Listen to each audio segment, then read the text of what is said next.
لە دوای شەڕی داعشەوە بە پاساوی هاوکاریکردنی پێشمەرگە حکومەتی هەرێم و عێراق بڕی $50 لە هەر عومرەکارێک وەردەگرن کە سەردانی ماڵی خوددا دەکەن. تا ئێستاش ئەو پارەیە لە عومرەکاران وەردەگیرێت. بۆچوونی بەشێک لە هاوڵاتیان وایە حکومەت سەردانیکردنی بەردەوامی عومرەکارانی قۆسۆتەوە و سەرانە لە خەڵک دەسێنرێت. ڕاستیەکەی ئەم $50 50-60 هەر چەندێکە خوێندنەوەی بۆ کرێ چەرخوێندنەوەیکی بۆ کرێ لە هەمووی گرنگتر ئەوەیە کە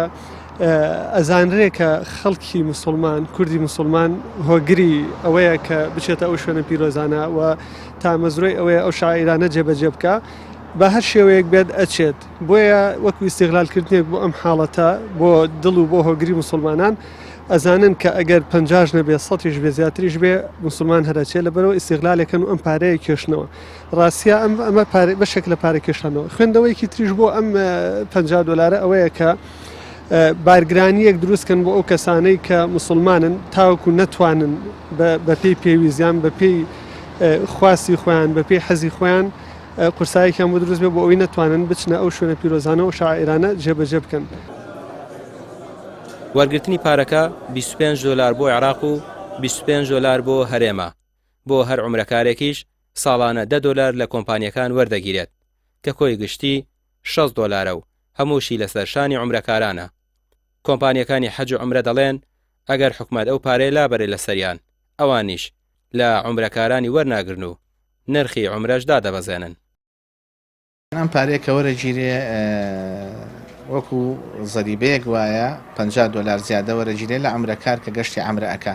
بۆ هیچ گەشتیارێکی ترکە سەردانی دەرەوەی وڵات بکە بۆ هەز وڵاتێک بڕوا لێ وەرناگیرێ بەس بۆ عومرەکارە ئەو پارەی لێ وەرەگیرێ ئەگەر بێت و حکومەت چاوپۆشی لەو پارەیە بکایە وەری نەگرێ لە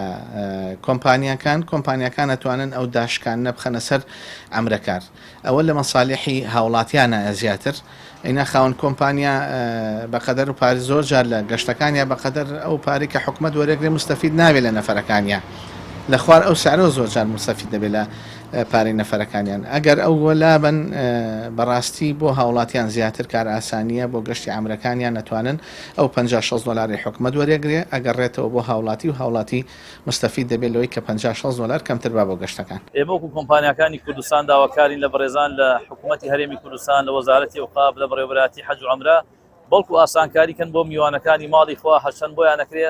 و بەتایبەت مەبەستمان پێ ئەم $50 کە لە هەر عومرەکارێک گەسەندێ کە هەموو گەشتیارێک لەو فڕۆکەخانانەی کوردستانەوە گەشتەکەن بۆ هەر وڵاتێکی دنیا ئەم پارەیان لێ ناسەندێ ئەم $50 کە ڕەنگە بڕگەیەکی یاساییشی نەبێ بەڵام بەداخەوە تەنها لە عومرەکارە سەندرێ کە ئەبوایە ئاسانکاری زیاتر بۆ عومرەکاران بکرایە. سەرۆکی لیژنەی ئەوقاف لە پەرلەمانی کوردستان دەڵێت سەرقاڵی بەدەداچوونن لەسەر ئەو پرسا لایەنی پەیوەندیداری ئەوقاف بانگێشتی پەرلەمان دەکەن و لێکۆڵینەوە دەکەن ئەو پارەیە بۆ وەردەگیرێت لە چیدا سەرف دەکرێت و کێ فەرمانی وەرگرتنی ئەو پارەی داوە. بەتە ڕاستی ئێمە وا خەریکین بە دوواداچوونی بۆەکەین و داواکەین لە لایەنی پەیوەندیدار لە وەزارەتی ئەوقاف بانگێشتی یەکەین بۆ لیژنەکەمان لیژنەی ئەوقاف و کاروباری ئاینی لە پەرلەمانی کوردستان بۆی کە لە نزیکەوە گفتوگۆ لەسەر ئەو بابەتە بکەین داخۆ بزانین ئەوە چییە و چۆنە و فەرمانی کێ و ئەو $50 چۆن ئەدرێ بە کێ و چۆن سەرفەکرێتەوە دوایی و دوایش نەتیجەکەیشی ڕائگەین. پێشتر پەرلەمانتارێک ڕایگەیاند بوو وەرگرتنی ئەو پارەیە تەنها لە عومرەکارانە و لە هیچ کەسێکی دیکە وەرناگیرێت کە سەفەری وڵاتانی دیکە دەکات. ئەوە باجێکی نایاساییە و دەبێت لا ببرێت لەسەر زیارەتکارانی ماڵی خوددا و وەرگرتنی ئەو بڕەپارەیە هیچ پاساوێک هەڵناگرێت. ڕامیار عوسمان کەناڵی پەیام سلێمانی.